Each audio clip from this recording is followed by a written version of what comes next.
Kia ora koutou, ko Anne Schlesselmann toko ingoa, and I'm based in Dunedin. And together with my co-authors, we were really interested in actually testing the thermal squeeze hypothesis. So as a quick background, what is actually meant by the thermal squeeze? And it's this phenomenon that we found that our native forest birds have contracted in range, and particularly so in the warmer areas of New Zealand. This graph here is just an example from the work that Susan has done using the Bird Atlas data. So those were surveys throughout New Zealand done by Birds New Zealand members in the 70s and then again in the 2000s. And Susan looked at the change in occupancy across the native forest birds and found that the greatest declines in occupancy were in species with high levels of endemism and with one or more key endemism-linked traits. And the important bit is that temperature is likely not driving these changes by itself, but it's much more likely that it's actually the interaction with invasive mammalian predators. And the reason for that is that warmer temperatures mean more food, and therefore throughout the year, generally higher abundance of rats. And again, this is work by Susan using the tracking tunnel database that's managed by DOC, an amazing resource. And we can see here on the x-axis time, basically, and on the y-axis tracking rate. And what I want to point out is that we've got these systems in sort of greeny, bluey colors that are the eruptive systems. So particularly in the South Island or in the colder parts of the North Island, where most of the time there's bugger all rats, but every so often they basically shoot through the roof, and there's the highest abundances recorded from anywhere in New Zealand. And in contrast, we've got those systems that generally podocarp broadleaf forests in those reddy, purpley colors. And as we can see here, most of the time tracking rates are actually fairly high. So there isn't that much of a difference between years, and also throughout the year, there's much more constant predation pressure. And as Josh nicely said just before, birds aren't just birds, they all differ. And what we can see here is that we've got quite a spectrum of susceptibility to predation pressure. So this is work done by Rochelle Binney, a colleague at Lincoln, looking at population responses of native bird species in relation to rat tracking indices using sanctuary data. And those species that are endemic at the family level are highly sensitive to predation, and that might be due to the behavior or some life history strategy, or some adaptation to New Zealand conditions. So basically being able to either not fly very well or being completely flightless. So they show the strongest decline in response to rat tracking indices and could be thought of as sensitive. And then on the other end of the spectrum, we've got resilient species. And those are the species that are still native, but they are not endemic. So silver eye or fantail would be an example of that. And those species, they will still experience predation events, or individuals will still experience predation events, but they could be thought of as much more resilient because as a population, they're able to absorb those predation events. So for example, if a nest is preyed on, they have the ability to quickly re-nest, or overall, they have evolved much more appropriate responses to mammalian predators. And what I was really interested in is actually better understanding, well, what is the mechanism behind those temperature-linked patterns of decline? So which vital rates drive these declines in native forest birds, and particularly of those more sensitive species? And to do that, I carried out a literature survey, so that covered any published literature, unpublished literature, so reports, master's or PhD theses. But I also contacted a lot of species experts and nagged them for anything else that was still sort of lying around that they knew about and were happy to share with me. And I covered these 26 species shown here. And some of you might notice that some of our really iconic forest bird species are not shown here. For example, kakapo or hihi. And the reason for that is that I excluded species where more management was carried out over and above sort of predator control. So focusing on species where the main general avenue was, manipulation by us was predator control. And I scored all of the studies in terms of what level of predator control they had. So first of all, nothing was done.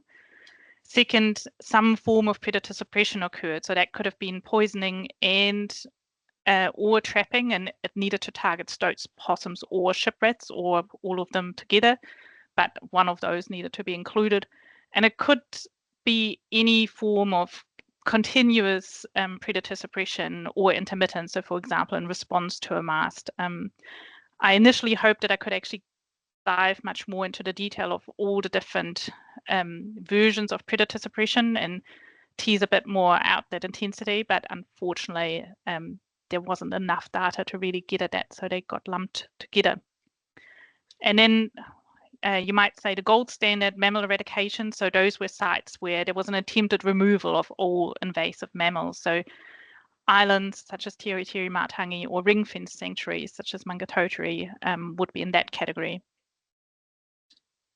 And last, I categorized species as to whether they were resilient or sensitive. And to do that, rather than relying on any specific traits or a combination of certain traits, I actually used the observed range contractions. And so a species was considered resilient if there was an increase in occupancy between those bird atlases on either of the islands, or if there was no change in occupancy, but the species was still fairly widespread. So again, kind of Silrai would be an example of that. And then on the other hand, species could be thought of as sensitive if they experienced a decrease in occupancy between those two atlases, or there was no change in occupancy, but the species already was reduced to a fraction of the former range. So Theo would be an example of that. And last, from the study location, I was able to, through the virtual climate station network, be able to get at the mean annual temperature of that site to have a measure of, I guess, the relative temperature in comparison to other places. And here on the map, you can see all of the different study sites that I ended up getting data from, and spanning quite a good gradient from as far south as Rakiura to all the way in Northland, where it's much warmer throughout the year. What we expected to see was that if there was no predator control occurring, that those species that were sensitive would experience a strong decrease in nest survival and lesser so in adult survival. And the reason for that difference is that almost all nests are susceptible to rat predation. Well, some larger animals are actually able to fend off rats and tell them to bugger off. But particularly for the smaller species, they are susceptible to rat predation, but the larger species, they definitely win against the rats. So that's why adult survival, we thought, wouldn't decline as strongly with increasing temperature. But then in contrast, for the resilient species, we expected that there wouldn't be much response to that temperature gradient at all, that basically for them that wouldn't come into the picture of what general nest survival would be. And then if we put our kind of, in some ways, our natural experiment in there, when we reduce predators either through suppression or even better by eradicating them, what we expected to see is that that relationship for sensitive species would mirror the one for resilient species. So rather than showing a decline with temperature, we would again see basically nest survival be more or less even independent of temperature, and that it would actually increase compared to no predator control. For the analysis, we pulled out the observed nest survival rates for that study or adult survival rates reported from the study, and then whatever predator control level occurred at the site, so no control, suppression, or eradication, and that interacting with species resilience and also interacting with temperature. So we would be able to actually tease out that different response under the different predator control levels for sensitive versus resilient species. We also accounted for the number of nests or adults that were monitored, and that was just for those studies where there was a smaller number of either nests or adults.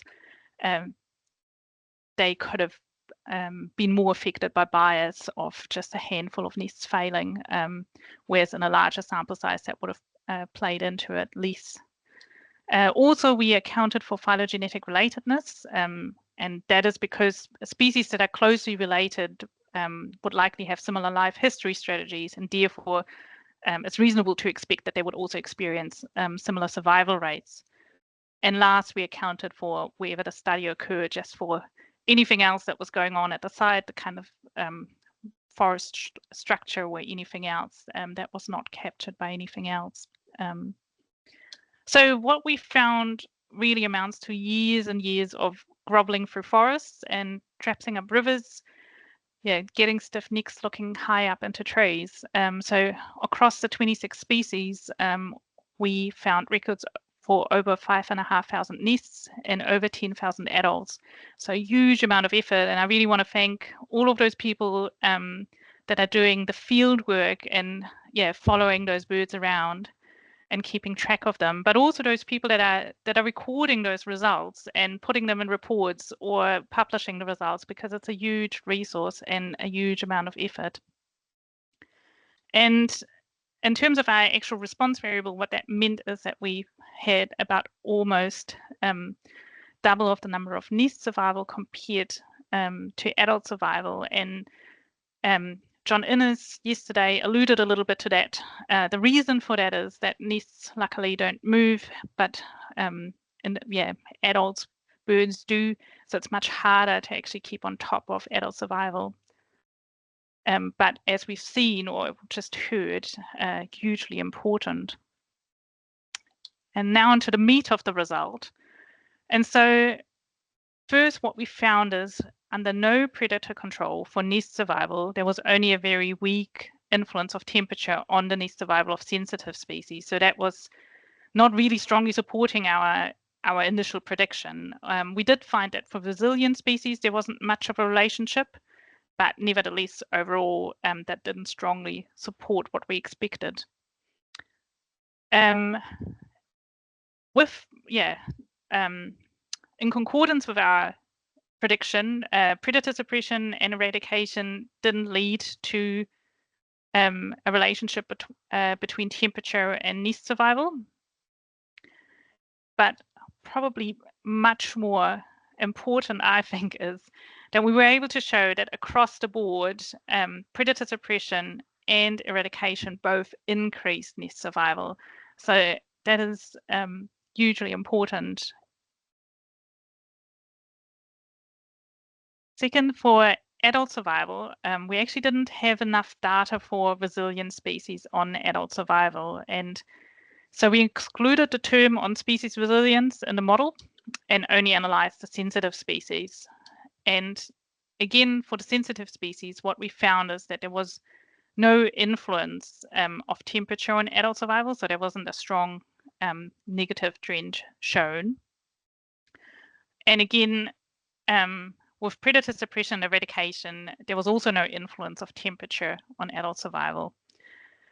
And last, actually, predator suppression and eradication didn't have a strong difference to no predator control. And that somewhat supported our initial suspicion that nest survival might be a stronger driver for the species that we had data for, because not all species are vulnerable to all predators. So how does this all fit together? We've got these observed range declines that are linked to temperature, but when we looked at vital rates, we didn't find that strong pattern. And one of the possibilities is that actually those changes in distribution are a result of subtle changes over long periods of time and multiple generations of exposure. So Yesterday, we heard from Graham nicely the spread of possums that really continued well into the 90s. And then, of course, we've got other pests that are still also expanding their range. And on top of that, we've got habitat fragmentation, but also degradation, so kind of compounding effects. And here's an example of Kōkako. Those are surveys done by Colin O'Donnell, and really just illustrating that before 1960, all of those black dots are where Kōkako pairs were found, and they really, in a fairly short period of time, those pairs were lost and just disappeared kind of in the southern section of those surveys. And we know from John from yesterday that there were only a handful of populations left by the start of the 90s. Another possible factor that could play into explaining our results is that possibly it could be that decreased juvenile survival, which directly affects recruitment, could play into those range contractions, why we observe those range contractions. I hoped that I would be able to look at juvenile survival, but there's bugger all data. And again, John touched on this a little bit. His work has shown that we know for only half of the native forest bird taxa their natal dispersal distances.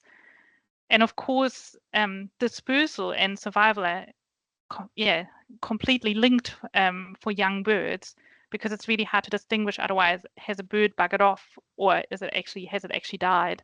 So that could be another factor that we weren't able to actually assess. But very excitingly is that our results are in concordance with other meta-analyses.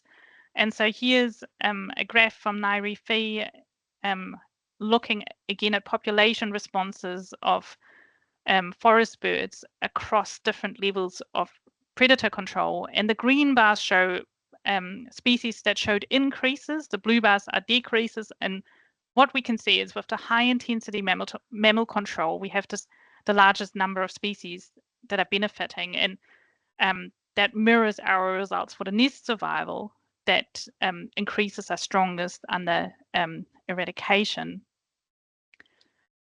Another factor that I wanted to quickly raise is why predator suppression and eradication might lead to different outcomes is that, of course, predator suppression varies in intensity, duration, the species that are targeted, and quite often with suppression, it's a much smaller number than for eradication regimes.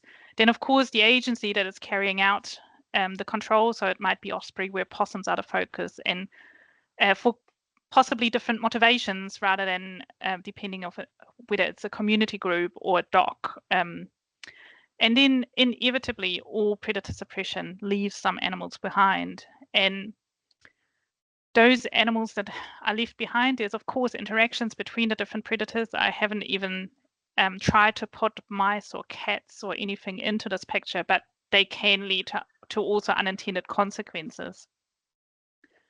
And also, of course, at eradication, there's more species than what quite often gets referred to as predators targeted. So we know from overseas studies that ungulates reduce understory within forests, which then has cascading effects on invertebrate communities, and that flows through to the bird community. So it's just another factor that might play into it, and food, although it might not be the primary limiting factor, still matters for birds. So in conclusion, what we found, and also supported by other studies, is that it might be best to actually combine different models, and suppression still from our data shows that it has a benefit for nest survival of birds, but obviously depends on the species, and eradication has the greatest benefits. So therefore, a combination of those two models together might be the best way going forward until we can actually do eradication at a much larger scale. So I guess what I really wanted to get at is suppression you can carry out over large scales, whereas eradication, so far we can't. The second part is that given that we found on those data that were in our literature review that predator control hugely increases nest survival, and therefore targeting predator control to achieve low predator numbers during that nesting period might be more beneficial than for adult survival, bearing in mind, of course, that there's always the throwables, the curveballs, when we think about what we just heard from Josh and Jason. And then last, strategic studies of vital rates across temperature gradients would be really the way forward to better get at that question of the thermal squeeze, and particularly those studies looking at juvenile survival rates and adult survival rates would be key, because that's at the moment where it becomes increasingly kind of hazy and where we've got the least data on. And with that, I just want to thank you all and hand over back to Kevin.